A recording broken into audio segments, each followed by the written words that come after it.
بسم اللہ الرحمن الرحیم۔ السلام علیکم ناظرین، میں محسن صاحب ہوں اور آپ دیکھ رہے ہیں ٹاپ ون۔ ناظرین، کمشنر راولپنڈی نے چیف جسٹس آف پاکستان اور چیف الیکشن کمیشن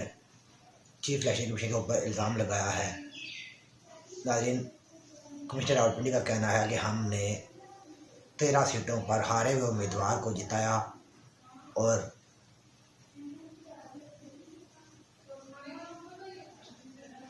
جیتے ہوئے امیدواروں کو شکست دی۔ ناظرین، اس بارے میں متی اللہ جان صاحب کو کیا کہنا ہے، دیکھتے ہیں متی اللہ جان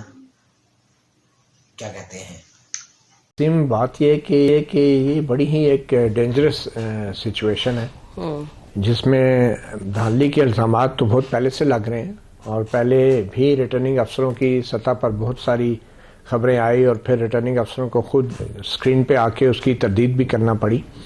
مگر یہ جو الزام ہے یہ بڑا ہی سنگین الزام ہے، کیونکہ اس میں کچھ سو کالڈ ویلیو ایڈیشن ہوئی ہے۔ اس میں براہ راست چیف جسٹس آف پاکستان کا نام لیا گیا ہے، چیف الیکشن کمشنر کا نام لیا گیا ہے، اور اس میں آلموسٹ پوری بیوروکریسی کو امپلیکیٹ کیا گیا ہے۔ اور یہ جو کمشنر صاحب ہیں لیاقت علی چٹھا صاحب، ان سے جب پوچھا گیا کہ فوج کے حوالے سے، انہوں نے کہا نہیں، فوج نے بالکل ٹھیک الیکشن کرایا، یہ ہم نے دھاندلی کی ہے۔ اب آپ یہ امیجن کریں کہ بظاہر اس میں فوج کو، اسٹیبلشمنٹ کو کلین چٹ دے رہے ہیں، ایک کمشنر، ایک سرکاری ملازم، ان کو کلین چٹ دے رہے ہیں، اور الزام اور سارے جو کنٹروورسی اور تنازع کا جو رخ ہے اس کو آئینی اداروں کی طرف موڑا جا رہا ہے۔ لگتا یہ ہے کہ اب جن لوگوں نے بھی یہ سارا کھیل کھیلا ہے، چاہے 2018 کے الیکشن تھے، چاہے 2024 کے یہ جو الیکشن تھے، اب ان کو اوور ویلمنگ ایویڈنس آ رہا ہے کہ وہ لوگ جو تھے وہ ملوث تھے اس ساری دھاندلی میں۔ تو اب ان قوتوں کے پاس کوئی چارہ نہیں ہے سوائے اس کے کہ یہ جو الزامات کی جو پوٹلی ہے وہ اپنے اوپر سے اتار کے وہ بیوروکریسی، چیف الیکشن کمشنر اور چیف جسٹس کے اوپر، یعنی آئینی اداروں کے اوپر رکھتے ہیں۔ اب اس کا مقصد کیا ہے؟ اس کا مقصد تو میں اس لیے کہہ رہا ہوں بڑی ڈینجرس سچویشن ہے کہ اس کا نتیجہ یہ بھی نکل سکتا ہے کہ جو عوام ہیں وہ سیاستدانوں سے تو پہلے ہی بڑے بیزار ہوئے ہیں، جس قسم کا ہنگ پارلیمنٹ بنی ہے، اس کے بعد ہر کوئی اپنے اقتدار کی لالچ میں جو ہے حکومت بنانے کی بات کر رہا ہے، الائنسز ہو نہیں رہی، ابھی تک پتہ نہیں ہے، تو لوگ بیزار ہیں۔ دوسری طرف لوگ جو ہیں وہ اب ظاہری بات ہے جنہوں نے دھاندلی کی ہے اور جن کو کلین چٹ دی ہے کمشنر صاحب نے، ان کے حوالے سے بھی بڑے نالاں ہیں اور بڑے غصے میں کہ کیا مذاق بنایا ہوا ہے۔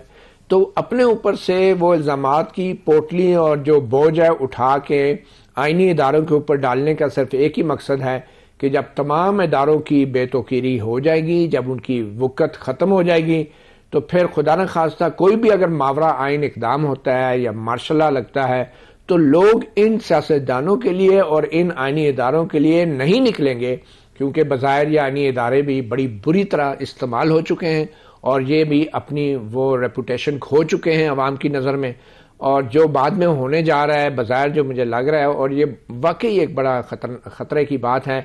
کہ ان سیاستدانوں کے لیے بھی کوئی آواز نہیں اٹھا پائے گا، ان آئینی اداروں کے لیے بھی کوئی آواز نہیں اٹھا پائے گا۔ ہم جیسے لوگ بیٹھ کے کورٹ رپورٹرز یا جو آئین اور قانون کو سمجھتے ہیں، ہم یہی کہتے رہیں گے کہ یہ سب کچھ غلط ہے، یہ ماورا آئین ہے، یہ آئین سے سنگین غداری ہے۔ لیکن یہ سنگین غداری کا مطلب صرف پی سی او کا اعلان تو ہوتا نہیں ہے، سنگین غداری تو وہ بھی ہوتی ہے جو بغیر پی سی او کے پچھلے ہم 8-10 سال سے دیکھتے آ رہے ہیں تماشا اس ملک میں۔ تو مجھے لگتا ہے کہ یہ سارا جو ہے بلیم شفٹنگ کی ایک کھیل ہے، اور کمشنر کو استعمال کیا گیا ہے کہ ایک ادارے کو کلین چٹ دی جائے اور تمام آئینی اداروں کے اوپر الزامات ڈال دیے جائیں، اور وہ کہہ رہا ہے کہ یہ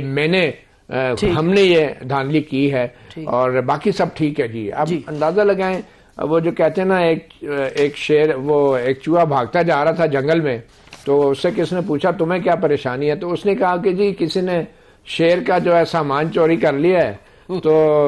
وہ ہمارا نام بھی جو ہے وہ ملزموں کی فہرست میں آ گیا ہے۔ اب دیکھیں سجنا دا نام یہ FIR ہے، کمشنر اٹھ کے ایک ادارے کو کلین چٹ دے رہا ہے اور بڑے بڑے آئینی اداروں کو بلیم لگا رہا ہے، تو یہ صرف استعمال ہوئے ہیں میں سمجھتا ہوں۔ اور خاص طور پہ جب ایک کمشنر اٹھ کے یہ کہے کہ یہ ادارہ تو بڑا اچھا ہے جی اور باقی اداروں نے یہ سب کچھ کیا، کون یقین کرے گا ایسے شخص کے اوپر؟ اور خاص طور پہ جب یہ ریٹائر ہونے والے یہ بھی آپ کو فیکٹس پتہ ہوں گے جی کہ وہ بالکل 8 مارچ کو ریٹائر ہونے والے ہیں. گریڈ 21 کے لیے ان کا بورڈ تھا ترقی کے لیے. 6 فروری کو ان کا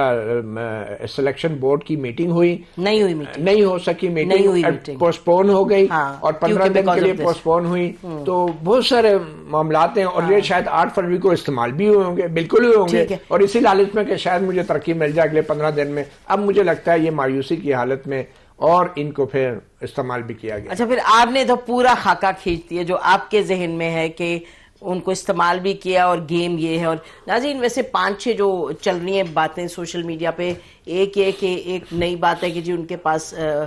پچھلے ہفتے انہوں نے ایک ویزا لیا امریکہ کا 5 سال کے لیے. مجھے نہیں سمجھ آتی اس سے کیا تعلق ہے اس کا, ویزے سب کے پاس ہے, ہمارے پاس بھی ویزا ہے امریکہ کا. پھر یہ کہا گیا کہ جی وہ شاید ان کی ذہنی جو حالت ہے وہ ٹھیک نہیں ہے. رانا ثناء اللہ صاحب نے کہا ہے وہ میرے بڑے دوست ہیں اور شاید وہ دوائی وغیرہ لیتے ہیں تو چیک کرنا چاہیے کہ ان کی ذہنی حالت ٹھیک ہے یا نہیں. پھر یہ کہا گیا کہ ان کی جو بہو ہیں وہ پی ٹی آئی سے اس کا تعلق ہے اس لیے.